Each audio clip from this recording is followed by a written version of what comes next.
अभी हम थे 10,760 फीट के एल्टीट्यूड वाले एरिया में, जहां ऑक्सीजन लेवल इतना कम था कि लोगों को सांस नहीं लिया जा रहा था। लेकिन हमारी टीम तो क्रिकेट खेल रही थी। और हमारा मैच तब तक चला जब तक विशाल भाई के शॉट ने बॉल नहीं गूंजा।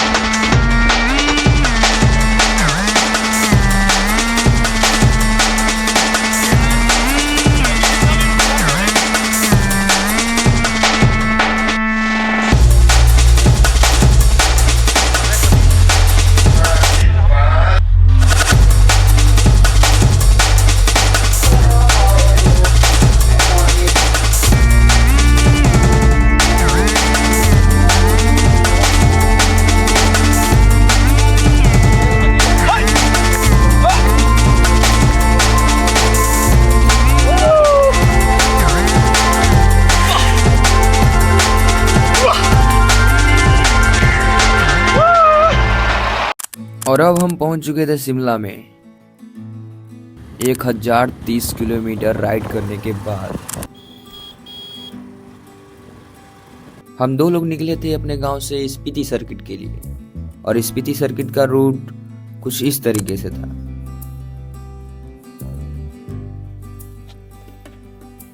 जैसा मैंने बताया कि सर्किट के लिए हम 2 ही लोग निकले थे, लेकिन नियति को थोड़ा कुछ और ही मंजूर था, इसलिए तो हमें 2 से 3 होने में ज्यादा टाइम नहीं लगा।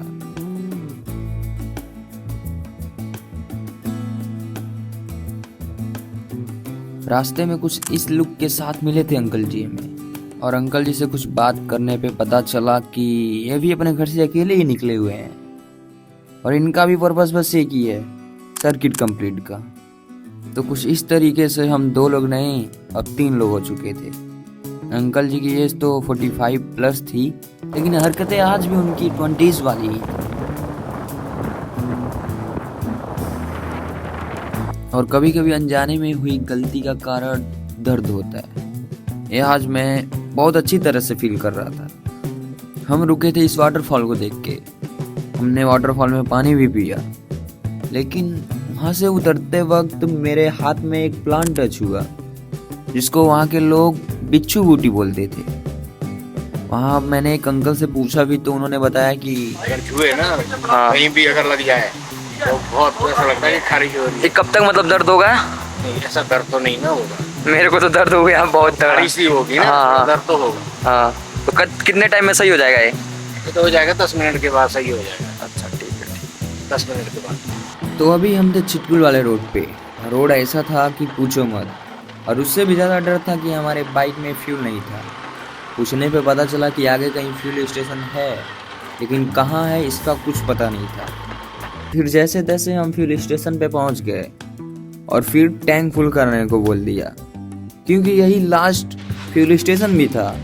इंडिया लास्ट विलेज बोले जाने वाला चिटकुल, वहाँ कोई फ्यूल स्टेशन नहीं था। रास्ते में पड़ने वाला यही fuel station last fuel station भी था।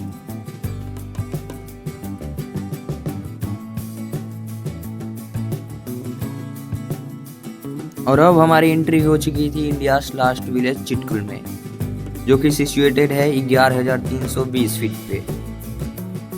वो कहते हैं ना कि असली खूबसूरती तो रास्तों का है, मंजिल तो सिर्फ एक बहाना है। और इस बात को मैं आज सच होते हुए देख रहा था। इसलिए तो हम चिटकुल गांव में ना जाके एक रिवर साइड की ओर चल देते हैं।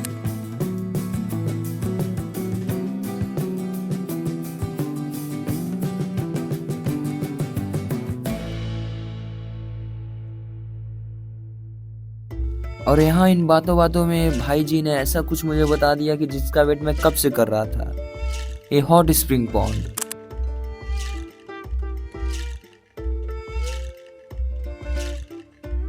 और अब टाइम था ये जानने का कि ये 2 मिनट वाली मैगी क्या सच में 2 मिनट में बनती है। मैंने भी ट्राई किया, लेकिन मेरे से तो 7 मिनट का टाइम लग गया। अब जो भी हो, मैगी तो 7 मिनट में ही बनी थी, लेकिन खत्म 2 मिनट में जरूर हो गई। यार की यारी और कुत्ते की वफादारी पे कभी शक मत करना। वक्त आने पे ये दोनों जान भी दे देते हैं। ये लाइन मैंने आज तक बस सुन रखी थी और आज जाके सच भी मान चुका हूँ। अपने मालिक और उनकी भेड़ों की रक्षा करने वाला और शेर से भी भिड़ जाने वाला ये है टोमू, जो कई बार शेरों और लोमड़ियों से भी भिड़ चुका है।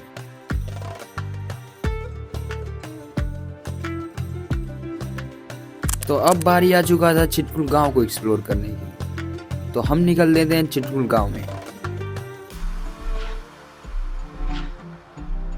और अब यहाँ लकड़ी के घर धीरे धीरे कम होते जा रहे हैं। अभी भी है जो ऐसे स्टोर रूम यूज किए जाते हैं। और एक बात और है जो चिटकुल को सबसे खास बनाती है, यहाँ की हवा, जो मानी जाती है भारत की सबसे शुद्ध हवा है।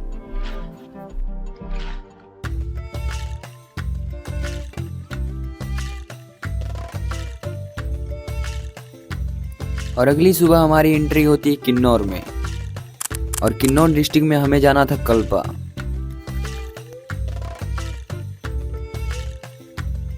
और अभी हम फंस चुके थे एक लंबे ट्रैफिक में। पहाड़ों पे ट्रैफिक मतलब लैंडस्लाइड या फिर कुछ ऐसे भेड़ बकरियों का झुंड।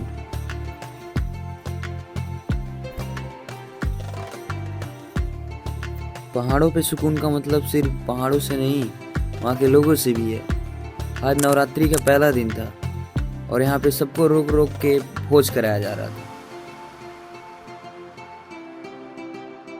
और खाना इतना टेस्टी था कि मैंने हिमाचल में किसी होम स्टे और रेस्टोरेंट में ऐसा खाना नहीं खाया।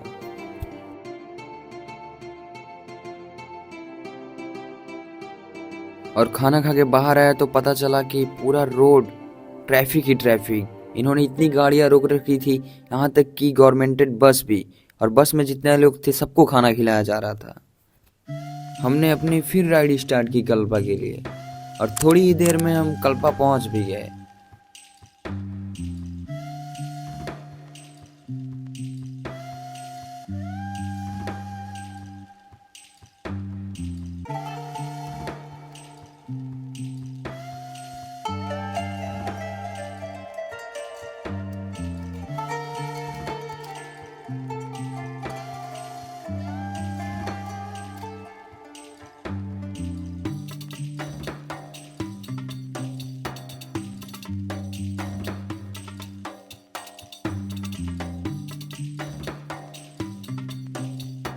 अब हम देखना चाहते थे वो चीज़ जिसके लिए हम कल पाए थे, सेब का पेड़। लेकिन यहाँ सिर्फ हमें टूटे फूटे पुराने मकान ही दिख रहे थे। थोड़ी देर बाद हमें दिखे स्कूल ड्रेस में स्कूल जाते कुछ बच्चे।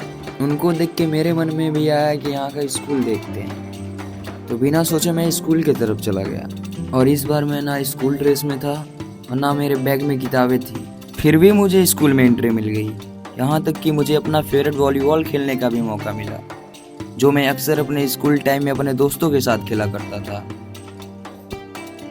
और स्कूल से निकलने के बाद हमने वहीं के एक अंकल जी से पता किया कि यहाँ के सेब के बगीचे किधर है। उन्होंने हमें कुछ रास्ते बताए और हमने अभी पूरा रास्ता कवर भी नहीं किया था, और अभी से हमें सेब के पेड़ दिखने स्टार्ट हो गए थे।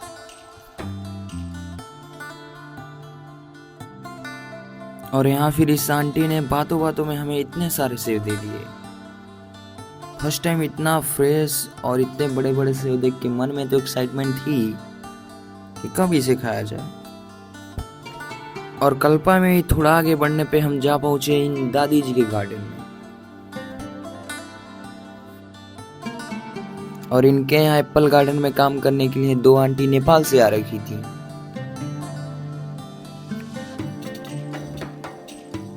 और इनके गार्डन में सिर्फ सेब ही नहीं, सेब के साथ साथ नाशपाती भी लगाया गया था, और नाशपाती के पेड़ पे भी बहुत सारे फल लगे हुए थे।